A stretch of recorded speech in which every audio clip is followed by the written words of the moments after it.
Matthew 6:33. Apan labaw sa tanan, paharian ninyo ang Diyos o pagkinabuhi kamo uyon sa iyang kabubuton o ang ubang mga butang ihatag ra ninyo. Sa number 20. Bago ta mag-continue, kinsa naka-remember in number 19. In our study about what all Christian must know. So once again, utrohon ako unsa ganing word na mas. Repetition, saan isa? Oh, number 7 na ta. Unsa ang word na mas? I don't know how to pronounce that. Ha? Unsa ang sabutan eh? Number 7 na ta. Ha? Wala! Unsa ang Bisaya sa mas? Ha? Oh, kinahanglan nun. So, always remember, kaya I will again and again pangutan-utan mo. Oh, part 7 na ta. Hanggang part 20 ni. 1 year na tayo sa school. And kining word na no.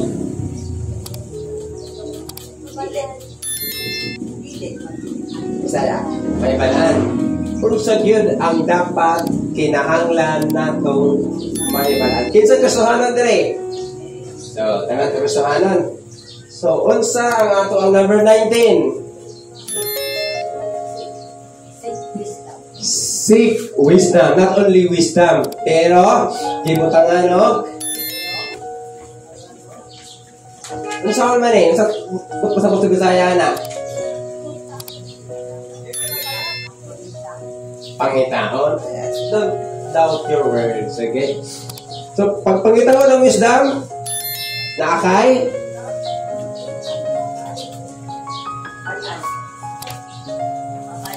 action. Excuse me.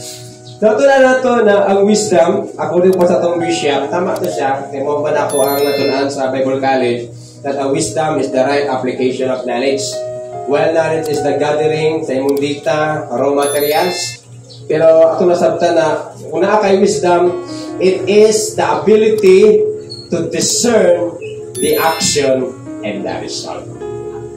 Kanang, naa kay abilidad ba kung himuon mo ni, what should be the result? Pag wala kay wisdom, pataka na kaglihok. Kanya, playing victim ka na yun. Whatever atong ginabuhat na ay consequences. That's right, be careful of your action and words. Pero na kay wisdom, wala pa na mong gibuhat, di na mo itayon. Kaya kung himunin mo na, sigurado yun. Now, naato to sa number 20. Then, ito yung Matthew 6:33. Basta ibig yung iga. Nagugin mga helicopter, yung identification sa mga simbahan, basta may helicopter, dyan rin. Okay, Matthew 6:33. Naka-memorize lang. Stand up. Bisaya o English. Okay, ma'am. Do you memorize Matthew 6:33? Matthew 6:33, but seek ye first the kingdom of God and His righteousness, and all these things shall be added. Thank you. What all Christian must know?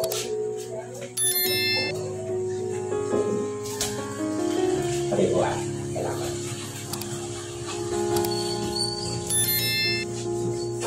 Kinsa ang nagatuo sa word na provision? Tanan sa Bible na condition. Na pinagani ka ng mga may partner, di ba? Na condition. Tapos ringon sa Bible, seek ye first the kingdom. Who is kingdom?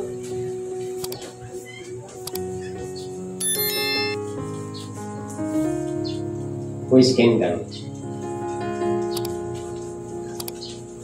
Jesus.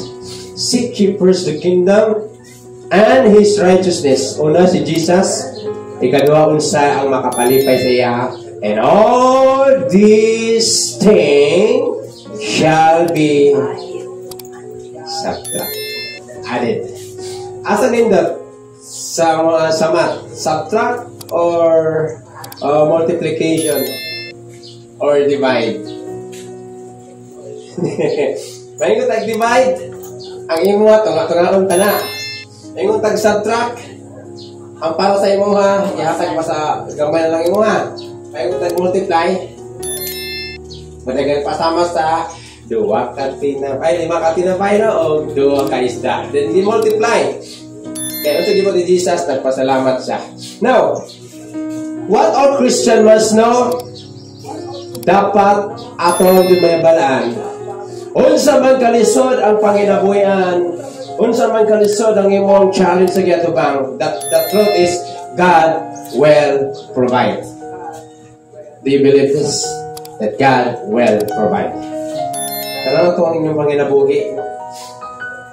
Although dako-dako ang income, pero mas dako ang ato ang expenses. Tama din eh. Pagkita mo mga Pinoy, gamay kasulod, dako ang gagawas. Munang realidad, di ba? Ngayon nila, bahalag, gamay income, basta akong utang. Ilahara na. Unsa ba ang dapat itong kinanglan? That God will provide. But seek ye first the kingdom of God and His righteousness, and all these things. He mentions the Bible and all these things. For example, sa pa mga things na gikinahanglan nato? According to Matthew chapter 6, verse S. Wala may gikinahanglan. Ati mayo eh. Wala may mga need. For example, sa mag-asawa, first is shelter o balay. Next is pagkaon. Saan balay kung ulit pagkaon? Sa nina, mga need. Gawas niya na is our spiritual need. Kato ang kalinaw. Saan yung mga balay, wala kay kalinaw. Kalipay. Kani mga specific need na to. And all these things shall be added shall be added unto us if we seek first. That's why you must know. Kinahanglan yun na to. O kinahanglan mo lang that God will provide. Muna ang Genesis chapter 22 that says, our Jehovah Jireh. Kinsa naka-experience? Nag-allow sa Ginoo na wala ka income. Di-allow sa Ginoo na takilid mo ang source of income, pero gi-survive ka sa Ginoo. Ako, na-testify na ako na for 7 years. 7 years, number of perfection. For 7 years, dili sa Banwalan. Nagtatrabaho ko sa Ginoo, pero never na ako ginapasagdan. The same sa inyong mga pamilya. Kanana kung napansin mo. O mismo gina-expect mo katong nasa silingan nato sa imo ha. That's why di mo makita ang blessing na gihatag sa Ginoo. Nakunak na kay partner na dahil di mo imong sino, kapahan mo oy. Whenever kami ng imong partner, kapahan mo na yung imong bana, kapahan mo oy. Di ba? So kinala nato na himuon, dili man nag-i-acting ato sila para kita mismo makabati sa gisulti sa itong partner. God promises to supply our every need if we put Him first. God promised that He will supply all your need. My condition, but put Him first. Sa imong plano, sa imong decision, sa imong kinabuhi, we must put Him first. Dili mo na to last resort ang ginawa. Muna itong kinabuhi, nagkagulihan. Hello? Are you there? Ngayon sa Philippians 4:19, but my God shall supply all your need according to your work, according to your income, according to your ability, according to your skill, according to your nakakilala nga ng mga portahan, according to His riches and glory. Kasi kung nakakay kwarta nag-abot, that is the provision of God. Amen? Do you agree? Huwag na, no? I need to visit that.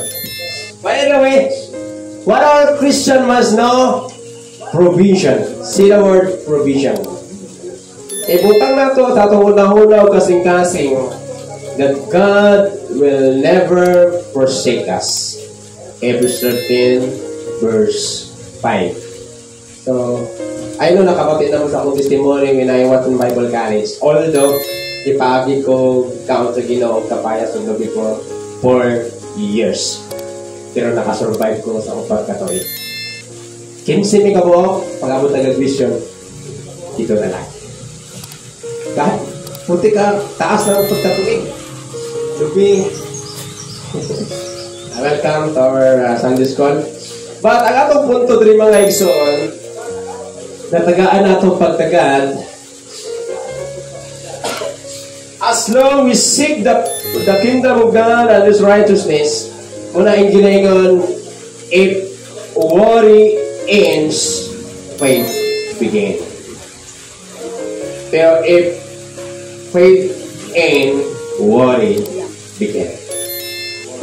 Ang atong ibutan na ito sa una-una, dili o dili ka pasagdan sa Ginoo.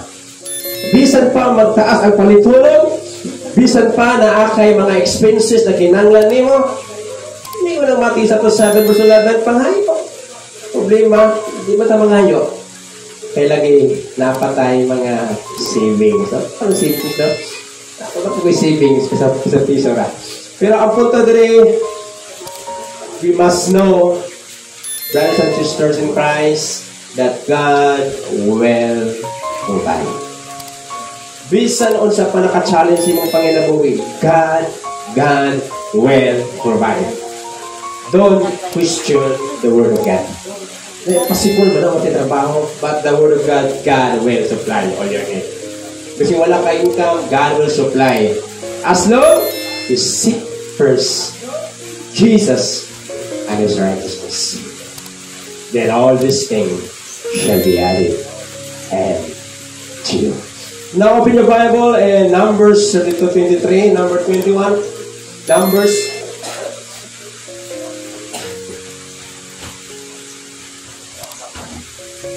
Numbers 32:23.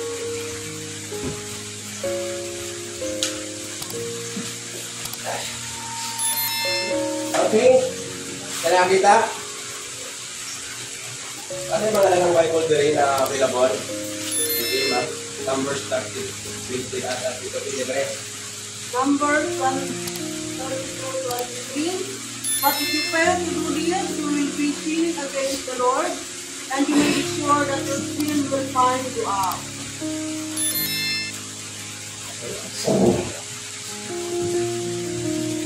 Number 21. What all Christian must know. Pero hindi mo use it.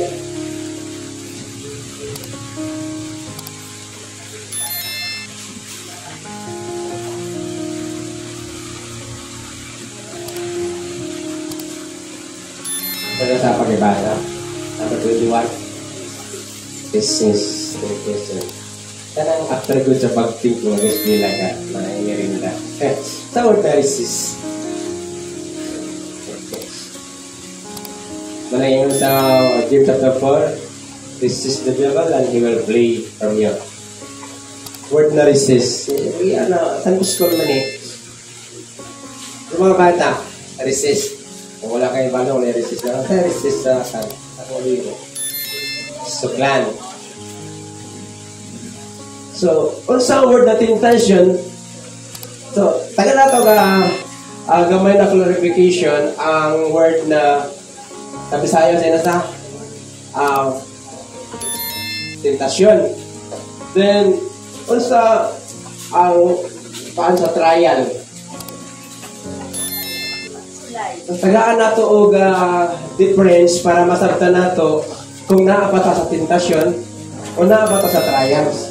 So, atong isgutan, we must know to resist temptation. Oh.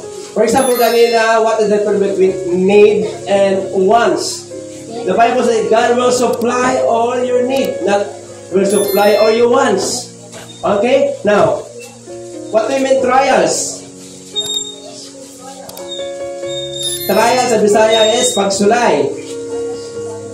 While ang temptation, okay, pagtintal is gisulay. Okay, before that, Numbers 32:23, God says, be sure your sin will find you out. Unsa pa na? Medyo ka naman sa pagbisaya naman. Be sure that your sin will find you out. Ay, ma'am. Tanaw ko na sa English na Bible ng video. Good morning.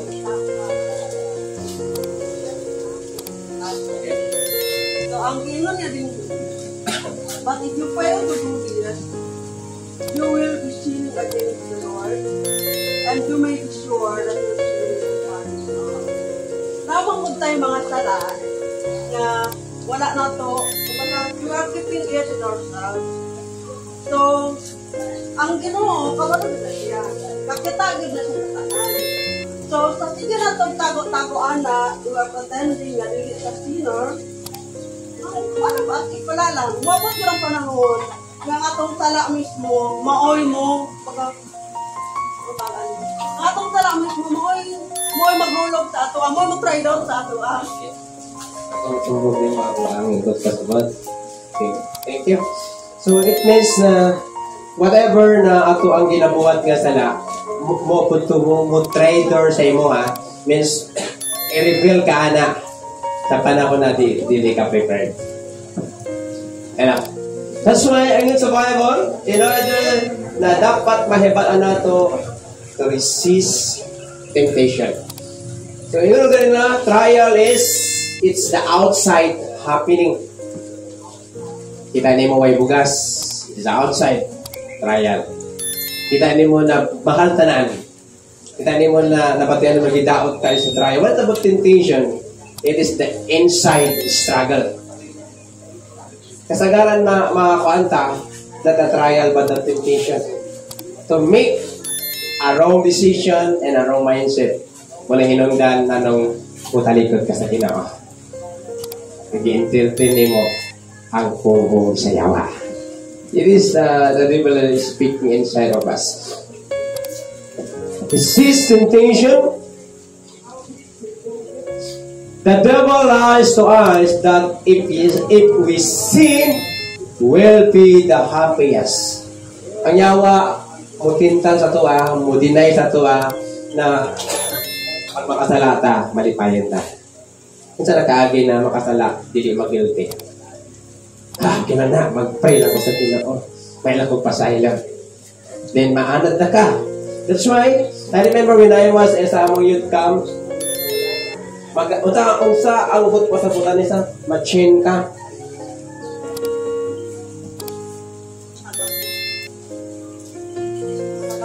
Magapos.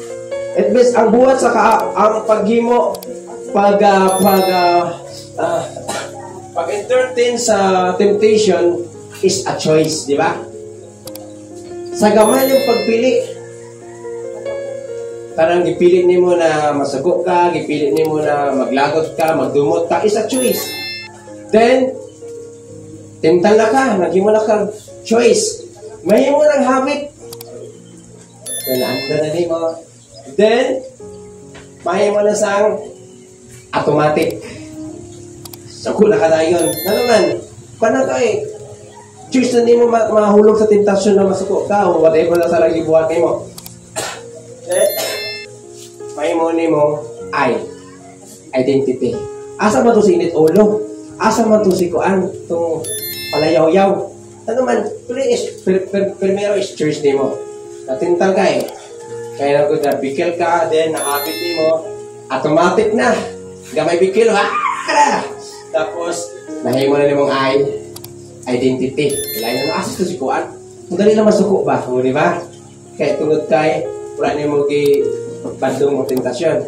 Then, ang end, nature.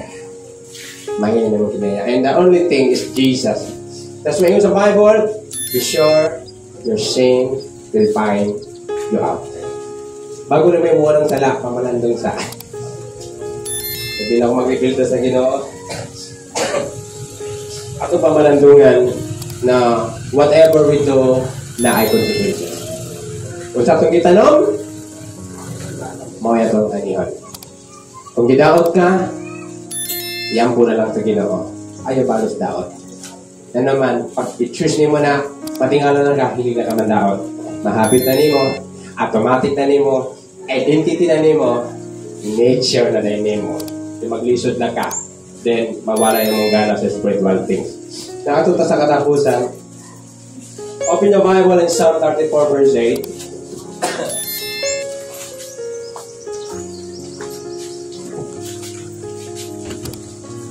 Psalm 34 verse 8.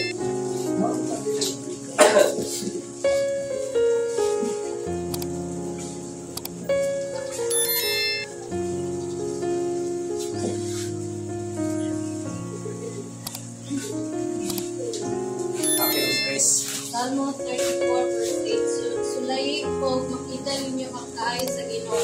Ulahan ang tao nga mudamog kaniya.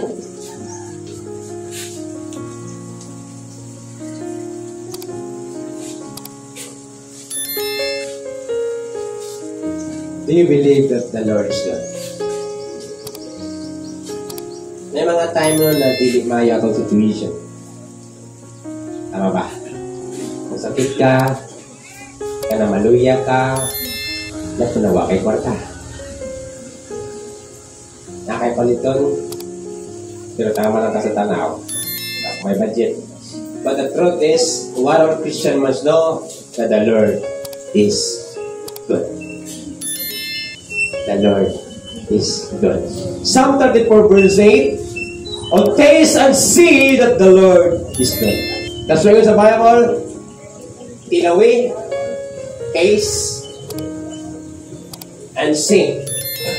Para ginaro, mag-describe ka ba na lamig kayong McDo dito sa pano?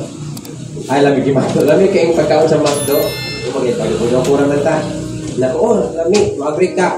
Pero wala man ka nakakita dito. O wala ko ka nakatilaw. Paano ka may mga tinuod na? Dili mo makita na maayo o matilawan ang Ginoo kung dili mo sa alagaran. Tama, dili.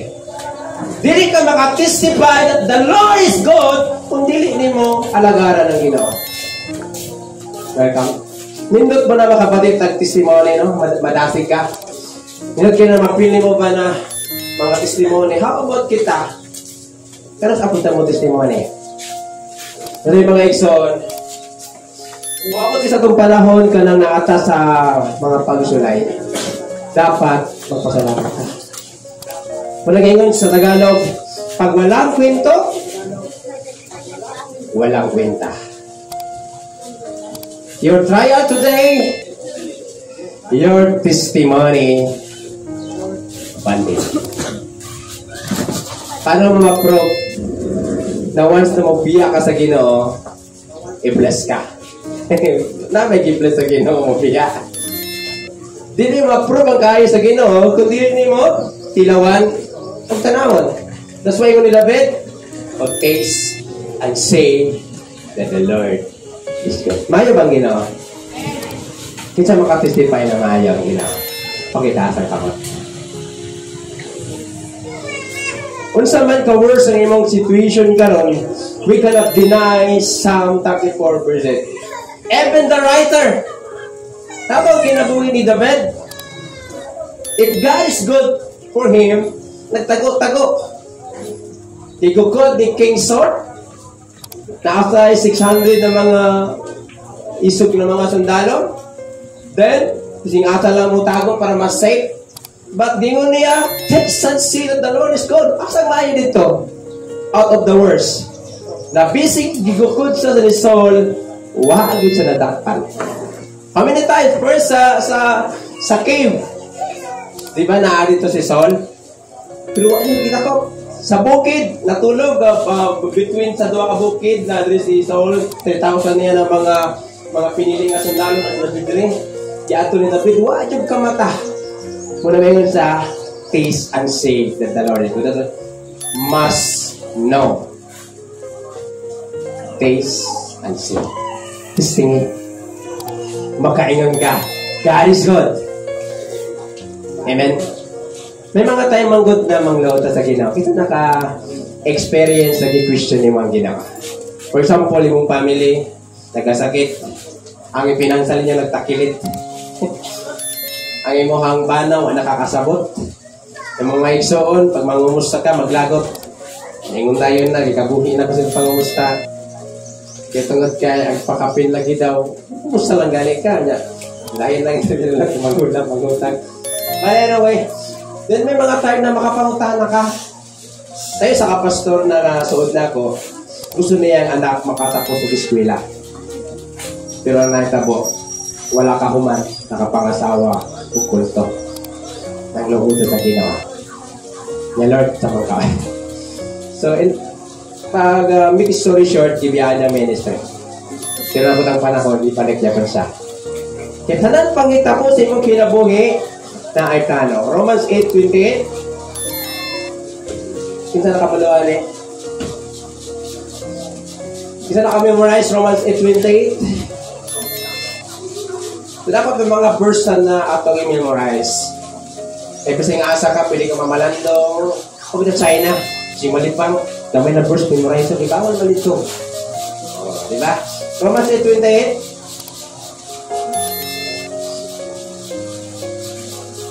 Okay.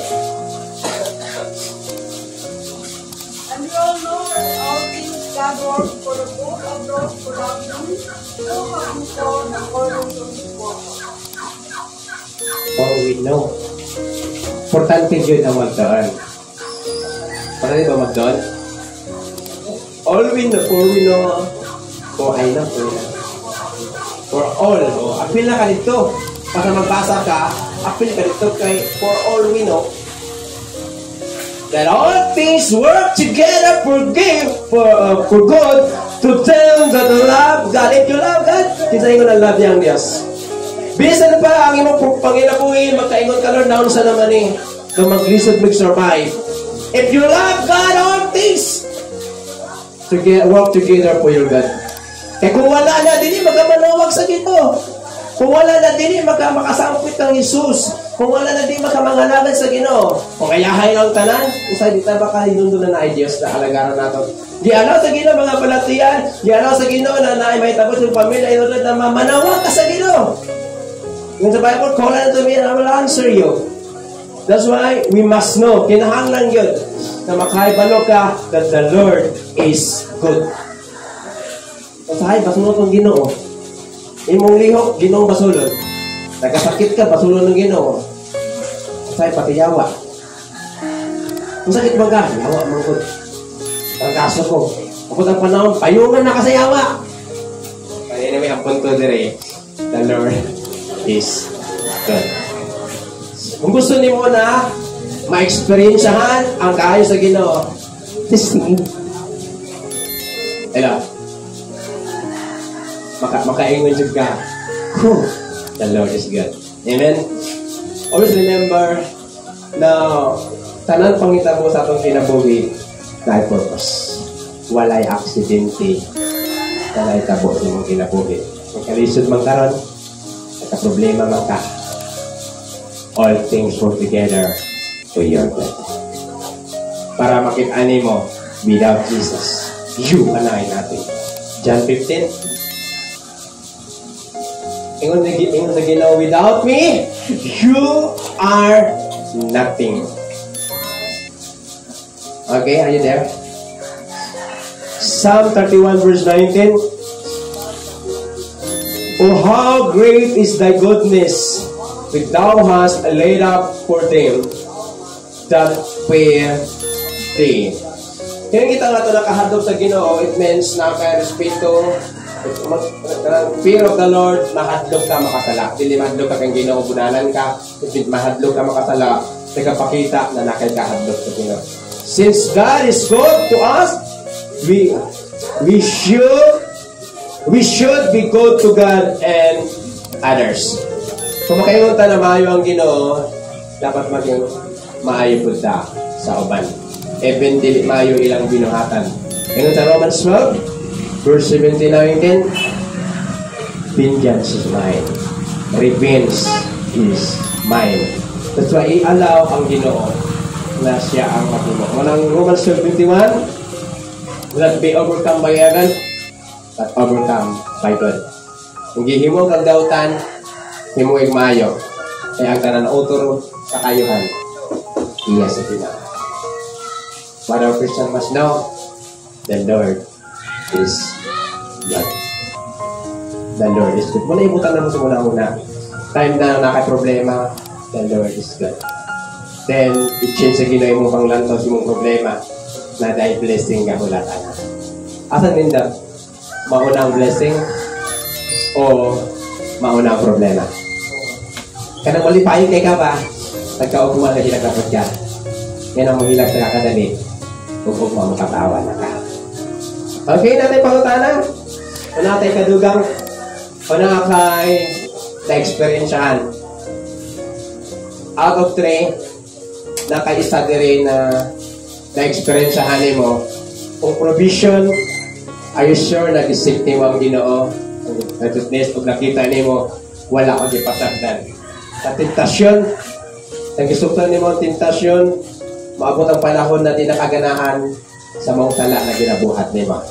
Ikatulo, makaingon ka, tapos sa nagkalisod ka, makatestify ka na maayos yun ang ginawa. Anybody? Isang garita po dito. So, Sunday school ni mga Exxon, I give you time to speak.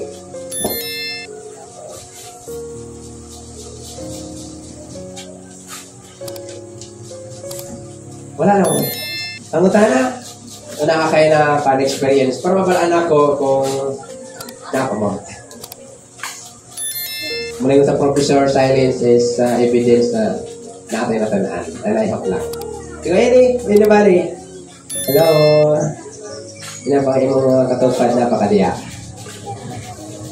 Putting aside, now pangutan na regarding sa ito ang topic. Anong kinanglaman din nato isik ang hingarihan sa Ginoo? Anong kinanglaman ito suklang tentasyon? Anong kinanglaman mo din nato ibutang itong utok o kasing-kasing na maayo ang Ginoo?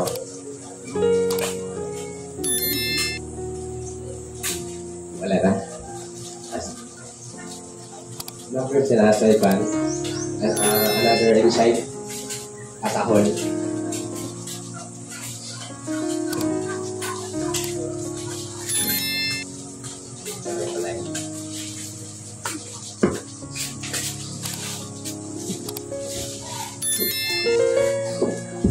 Hello, so maayong buntag. Naman pangkatana. Tabangan ba sa ito ba? Basta na amoy wala kasabtan. Okay, so, salamat no kay tagaan ko sa time na butumat. Actually, this is just a part of the lesson. Kabahin na miswa sa mga natulaan na to sa Sunday school. So, there is a tulong, provision, dapat may baka na to nga ang Ginoo mo ay nag-provide sa ato ang mga kinahanglan. Mahibawaan gud nato nga ngayon, nasuklan nato ang mga pagsulay, ug mahibawaan nato nga maayo gud ang Ginoo. Usually naman po ang tao, kung balikan na to ang history, unsay nahitabo kang between Esau and Jacob. Supposed to be si Esau ang makapanag-iya sa taas, kay siya man ang panganay. Pero gibaylo lang niya ang iyang pagkapanganay kang Jacob. Sa rason nga, gigutom siya. So usually, ang mga Kristohanon, malimtan nato nga mahimutang matinud-anon sa Ginoo tungod sa ato ang panginahanglanon. Nalimtan nato nga God will provide. Usahay na imong last resort nato ang Ginoo sa ato ang pagpangta. And then resist temptation. Ako ang example ani is sama sa usa ka agila. Ang agila na sa usa ka ice nga Butang ay kanang naga-ice-ice nga lugar. Tapos dito na ay namatay nga hayop. So ang agilan, nagtusik-tusik siya atong namatay nga hayop. Hangtod na nag-enjoy siya. Hangtod nga wala sa nakamatikod nga pati siya di ay nag-ice na po. So kapag nangyari yun, mahirap na tayong aalis. Dili ta aware mga igsoon nga hinahinay na di ay tang gitukob sa ato ang mga kasalanan nga mulayo ta sa Ginoo. And then, mo rin siya ang nindot. That despite all those, despite sa tanan-tanan, ang Ginoo maayo. Maayo yun ang Ginoo mga igsoon. Ang pagkamaayo sa Ginoo, wala sa nag-base sa imo sa ato ah. Wala sa nag-base sa kung kinsa ta, kung unsa ta, kung unsa ang atong nahimo, unsa ang atong talan. Ang Ginoo maayo yun siya. Regardless of who we are. Maayo yun siya.